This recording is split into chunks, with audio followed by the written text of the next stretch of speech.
What's up guys, welcome to Voicey here. This is your host Captain Zach, and today's subreddit is r/IDontWorkHereLady, as well as a couple bonus stories from r/Today I Fudged Up. Don't forget to like, subscribe, and hit that bell to never miss an episode.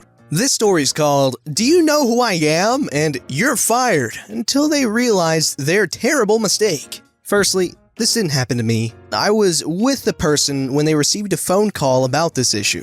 Then he explained it all to me. He's not on Reddit, so I'm sharing it. It's priceless. Names changed to protect identities. Listed buildings, important to the story. In the UK, there is a system for preserving ancient and important buildings. If a building has historical importance, it is known as a listed building, and the rules about how it's developed, maintained, and improved are very strict. I need to be vague about the work involved, otherwise it's too easy to identify the parties involved. My friend David is skilled in a very niche area of construction. He repairs and renovates buildings using a very old construction method that hasn't been common for several centuries. All his work is on conservation projects and listed buildings. Work was required on a Grade 1 listed property. The overall building work was being done by my main contractor, ACC Ltd. One part of the work is very specialized. The contractor's managers didn't know anyone who did it, so the architect gave them a list of qualified people. The contractors chose my friend because he had the earliest availability. 5 days into the work, the owner of ACC Ltd., the main contractor company, arrived on site. He was throwing his weight around and being a noisy gobdookie, David's words. David was just doing his job and ignored him. Noisy gobdookie told one of his carpenters to get him a coffee. The carpenter disappeared. Noisy gobdookie continued wandering and gobbing off about delays, costing him a fortune. 15 minutes after the carpenter had disappeared, the noisy gobdookie asked my friend a question. Where's that frickin' Chippy with my coffee? Chippy equals carpenter. Don't know. Go and find out. I'm only here for this job, pointing to the walls. I don't work for ACC Ltd. I don't give a frick whether you're an employee or subcontractor. You still work for me. Now go and find my frickin' coffee. Firstly, I don't appreciate being talked to like that. And secondly, my contract with you is to do these walls. Nothing more. I'm definitely not a gopher. Oh, you don't appreciate being talked to like that, do ya? Which subcontractor do you work for? None. I'm self-employed. It's just me. A frickin' day laborer, and you've got the nerve to talk to me like that? Do you know who I am? Yep. Well, you frickin' fire. Get off the frickin' site now. Okay, put it in writing. Oh, F off. Just get off the frickin' site. David pulled his phone out and started recording. Okay, I'll go. I just want proof you told me to go. Noisy gobdookie grabbed David's hand, holding the phone, and screamed into the phone. Get off the site, you frickin' idiot. You're fired. If you're still here in 10 frickin' minutes, I'll have you frickin' thrown out. Cool, no problem. He picked up all his kit and walked away. As he was leaving, the contractor site manager passed him, ironically with a coffee for the boss, and with a smile said, You're leaving early, Dave? Bloody part-timers. Joking. No, your boss just fired me. Our contract is ended. Sorry, mate. No. Let me sort this out. Wait, please wait. David left. The site manager was losing his crap because he knew something that noisy gobdookie didn't. Only 7 people in the UK are qualified to do the work. They all have a waiting list, and David had been the only one available. By the time he was home, he had 12 missed calls. That was Thursday. 2 working days to miss so far. He said he'll go back, but only if he gets paid for the extra days and has a genuine apology in person from the boss. I met my friend when he was getting a call from the site manager saying the boss apologizes but is out of the country, so can't apologize face to face.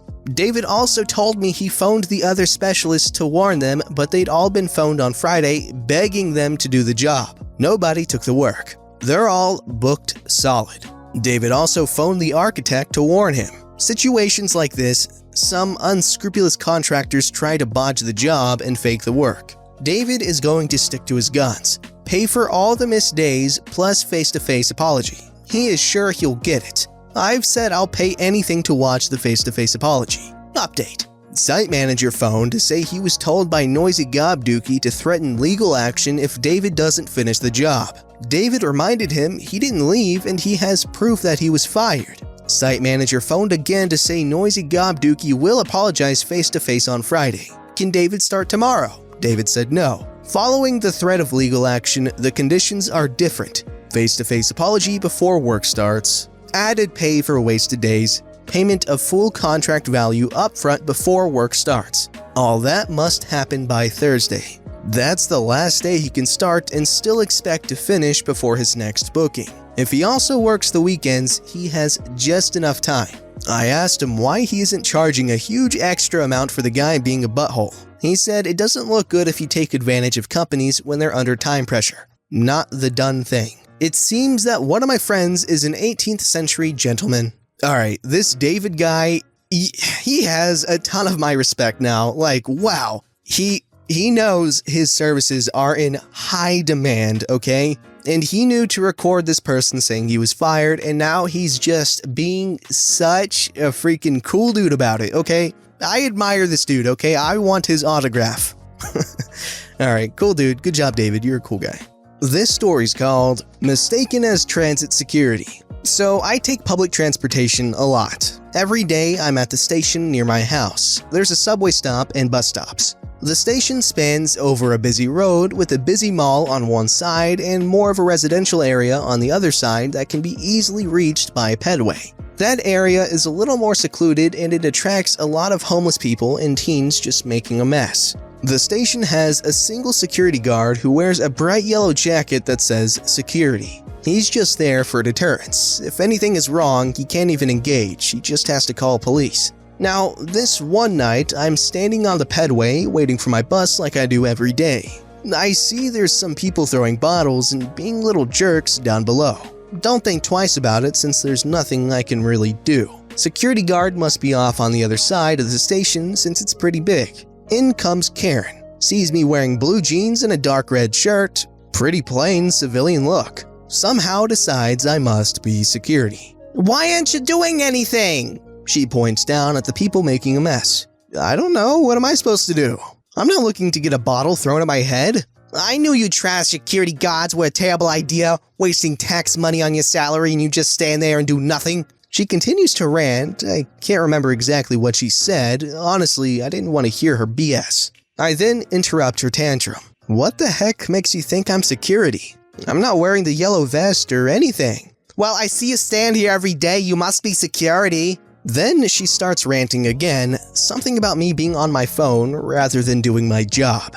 At that point, I just walk away. My bus was almost here, and after a long day, I don't feel like dealing with BS. Not a satisfying conclusion, but I'm completely dumbfounded how someone doesn't immediately conclude that someone wearing normal clothes and standing at a transit station is just waiting for their bus or train rather than being some sort of security. I feel terrible for the actual security guard. He's not a city employee, so he has explicit orders to just watch and report, but gets constantly yelled at by a-holes mad that he's not doing anything. Man, I've said this so many times, and I'll say it again. If you're gonna criticize something, at least make sure you know about that something you're going to criticize, because otherwise you just look like a dumb jerk. And Karen is both of those things, very obviously.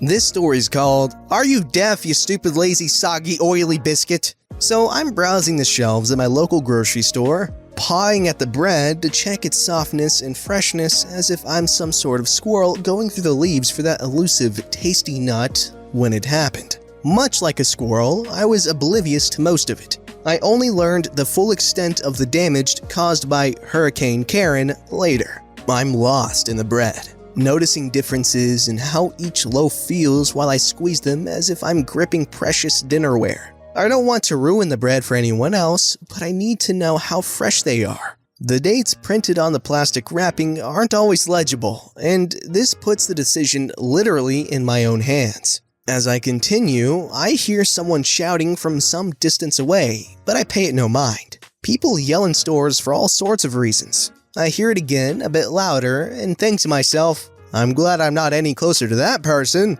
Like the victim in just about every horror movie ever made, I had no idea that person was already coming closer to me with vicious intent. I stroke 2 loaves of bread, one in each hand, and am deciding between them when someone is shouting right next to me. I honestly don't know what was said, but the shock of that volume, so close, startled me. Like a house cat, I naturally form a defensive posture when I feel threatened, and I raised my arms and made a startled noise. I don't like it when people come up behind or beside me and I don't notice. I've been that way since I was a child, which is a longer story than I want to share here. Both loaves of bread go into the air as I put my hands up ready to defend myself against whatever demon from hell has ruined this grocery trip for me. This particular demon possessed the body of a gray-haired older woman with glasses who reminds me a lot of every stereotypical grandmother image you might see. She's plump but not huge and waving a stubby finger at me. I think maybe she's been scolding me for touching the bread. I'll just explain myself and walk away. No real threat, then. I was wrong. As I go to pick up the bread I dropped because of her, the witch does the needless and turns her own volume up to ear-splitting and screams, "Are you deaf, you stupid, lazy, soggy, oily biscuit?" at me. Never one to miss an opportunity to be a smart booty. Once my ears stopped ringing, I replied with, "No, but I might be soon if you don't shut up." Her eyes burned with the fury of 1,000 suns. She reaches out and grabs my wrist. My instincts kick in, and within a couple of seconds, I've got an old lady in a hammerlock, just in time for a manager to come down the aisle. She wails about the horrible employees at the store and acts far more hurt than she could possibly be, claiming that I attacked her out of nowhere and her arm is broken. It wasn't, and she's going to be suing the store. Yep, I believe I'm going to jail here. But that was not to be. Apparently, Hurricane Karen, the demon monger, has caused a scene in the grocery store on other occasions. This manager had been watching the video feed in the back, following her every move around the store in anticipation of the fallout to come in her wake. She turned her gale force winds in his direction, still shouting about being mistreated and how what I did to her is worse than violation. What the fuck? Until the manager looks directly into her eyes and, as calm as the eye of a real hurricane, says, "Would you like me to call the police for you?" She straightens herself and says yes, but then, just as calmly, without taking his eyes from hers, the manager says, "Did you forget we have video again? I thought you'd remember from the last time, but we can check it if you'd like." Karen Demon lets loose a half grunt, half scream and waddles away and out of the store faster than I thought possible. The manager asks if I'm okay. I'm surprised at the whole scenario, but none the worse for wear. Still, he offers me a store gift card for $10 and I accept it. Why look a gift Karen in the mouth? Free bread for the win. Wow, I really like the writing in this story. The person made it very easy to tell what was going on. Now, I'm about to contradict what I just said, but I have absolutely no idea what happened. This person's stroking bread, then all of a sudden she's attacked by an evil woman? What? Okay, well, at least it ended well. Alright, this story's called "Today I Flip-Flopped Up by Wearing a Shawl, which ruined my relationship with my girlfriend." Minor background. I am a pretty affectionate, and at times, effeminate dude. I'm 6'2" and have a pretty tough guy background in that I was in special forces a while ago, and my roommates served as well. But I also have thin wrists and sit on my friends' laps and blow kisses to them and crap. I'm not gay, I just am me. So while I was in a shop with a roommate a few weeks ago, he saw these really cool shawls that we both couldn't get out of our heads. He returned last weekend to buy them, and now we have these shawls. Mine makes me look like a Star Wars character, and his looks like the outlaw Josie Wales. These are seriously awesome shawls. The first night we wore them, everybody at the dive bar we went to, dudes, thought they were awesome as well. Then this girl and her friend arrive on invite from Shawl Bro, and they are seriously turned off by our sweet shawls, like acting pretty weird about them and making comments. Whatever, so I get a call from my girlfriend. She's tired and wants to hang out at mine. And so I bid these mean girls and Shawl Bro adieu and head home. I'm still wearing the shawl when my girlfriend arrives, and she's also really taken aback. She won't even kiss me until I take it off.